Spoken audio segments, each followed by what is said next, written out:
Hello students, welcome back to my channel. Today we are going to proceed toward the another topic comes under pollination.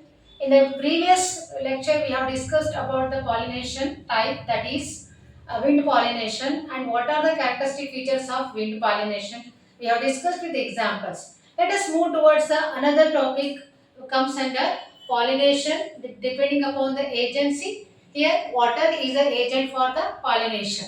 Okay, let us define what is the meaning of a hydrophily. So here I wrote hydrophily.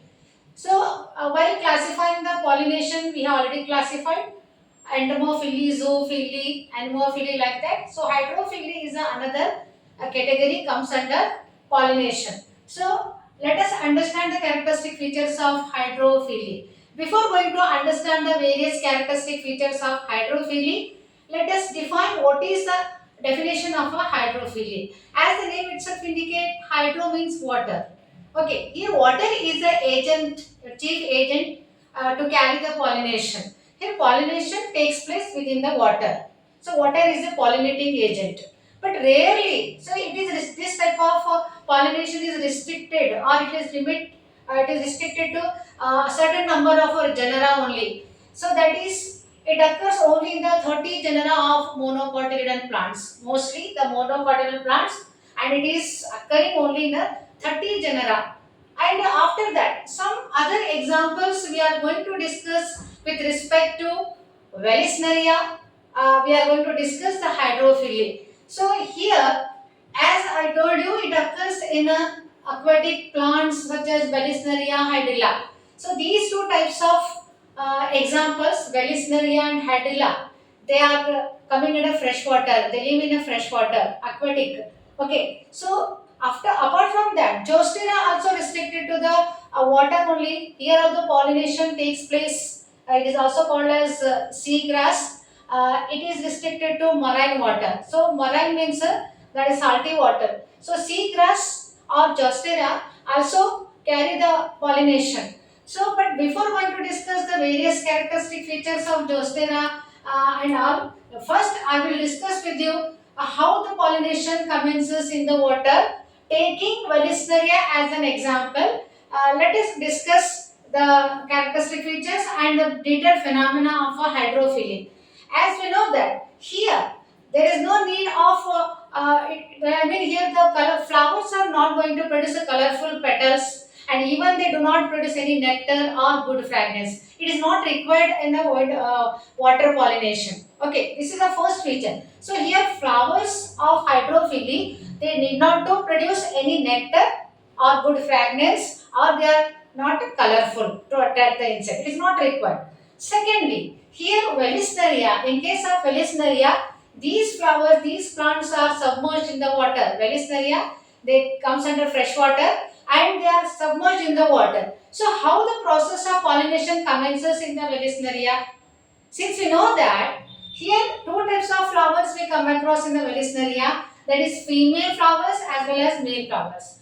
We must keep in mind that here Vallisneria, there is only one single female flower is there, and it is also going to produce a very elongated, very long, highly coiled pedicel. So pedicel is very long here. So while when there is no pollination, it is submerged in the water.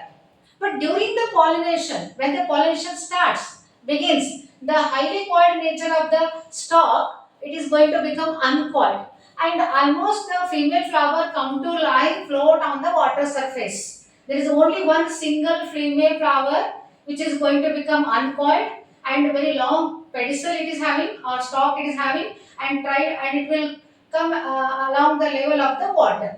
Apart from that, they reach the surface of the water. After that, here the male flowers are also there. That these male flowers, how they come in contact with the female flower. So here male flowers also released. So here male flowers also released, and they also reach the surface of the water, and they try to circulate around the female flower. And some of the pollen grains they reach the stigma, and finally the pollination is commenced. Okay. So single flower of the Vallisneria, it is encircled by many pollen grains or male flowers are released, and they try to circulate around the female stigma and they commence the pollination. Okay, so this is how the pollination is achieved in case of Wellisneria. As soon as they receive the pollen grain, as soon as they receive the pollen, the stigma receives the pollen grain, suddenly the pollen, this stigma, I mean the pedicellate flower, again it is recoiled and submerged in the water, and rest of the phenomena takes place within fertilization and all commences in the deep in the water. So this is how in case of Wellisneria the pollination is achieved. Now we shall see some other examples comes under hydrophily, that is sea grass or Zostera. Sea grass is also called as Zostera. How does in case of Zostera the pollination is achieved? Since we know that female flowers also submerge in the water. Okay. So here there is one question is going to arise in your mind that if the pollen grains are released in the water, whether they are going to decay or whether they are going to decay, definitely, I mean, normally they are decayed. But here, what there is one adaptation. Pollen grains are not, they are not going to decay because they produce a mucilaginous cover. Okay, they release inside the water and they are not going to decay because they produce mucilaginous coat around the pollen grain.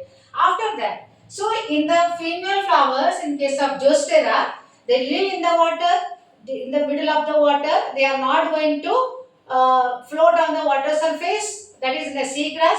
Pollination is achieved within the water only. So these the pollen grains are released in the water itself and they reach the female flowers and the pollination is commenced. So here, in order to avoid the decaying of the pollen grains are covered by mucilaginous sheet. And apart from that, they also produce a long ribbon-like pollen grains. So they produce very long ribbon-like pollen grains, and these pollen grains are passively they are carried by the water current. So what is the meaning of passively means? They are not actively involved. They themselves they are not carried, but they are carried by the water and reach the stigma of the flower, and thus the pollination is achieved in case of Zostera.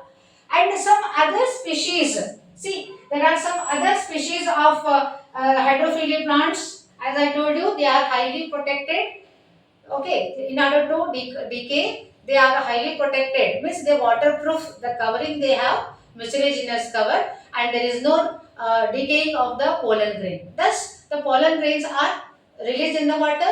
Pollination is achieved deep in the water. So, with this Zostera example and Wellisneria, the pollination in water it is completed. And here the point, one more point we have to note here that usually here there are two examples we come across in the reader, that is one is water hyacinth. So the water hyacinth is also called as, that is terror of Bengal. This water hyacinth as well as water lily, though they live in the water, though these two examples water hyacinth as well as water lily, they live in the water, but even though the pollination does not carried by the water. Why? Because they are lying on the surface of the water. They are float on the surface of the water. They are not going to sink, but they are on the above the level of the water. They float, and there is a possibility of what? There is a possibility of pollination carrying by insect or wind. So wind as well as insect are the two examples. I mean two agents which bring about the pollination in case of water hyacinth as well as water lily. Okay, so these are the two examples or two key points we must remember. Okay, with this explanation I stop here only. The rest of the pollination we shall discuss in the another video, next video. Till then, have a good day.